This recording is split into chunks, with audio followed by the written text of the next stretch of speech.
answer. Speaking of humility and communication, curious, what are your thoughts? What were your thoughts about how Tony Fauci would speak on TV during COVID?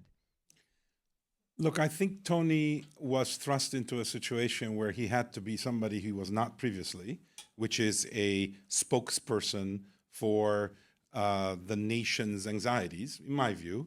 And at any given point, I have no idea how much influence he was under to say this, don't say this, say it again, don't say. So I kind of watched his position as an unenviable position. And I happen to know Mansef Slawi quite well. He was a good friend. He became the head of OWS. Fortunately, they told him not to say anything, which was the biggest blessing they could give him. But somebody had to say something. So I can't fault every single word. Unfortunately, the world and the media was dependent on what he was saying. So if he said something and then he had to walk it back, then not saying it would have been better, except at the time he said it, that's what he probably believed. And then later, the facts were different.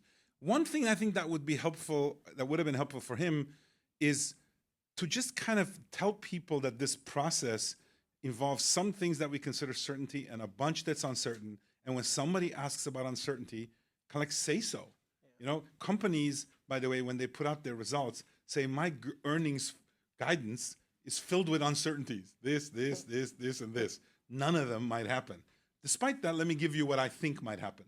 If we did that with some of the scientific guidance, how long is it going to take? Are the diagnostics going to work? Is it 6 feet or 6 meters? Like all that. If you just kind of insert a bit of that, now you might say people don't want to hear that. They don't get that. They need clear.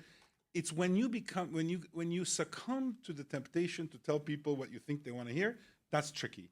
And of course, if you're a pure politician, which Tony is not, but if you're a pure politician, you have the benefit of if not caring, because you're not actually standing for any one thing. You're trying to kind of help people understand what they can understand.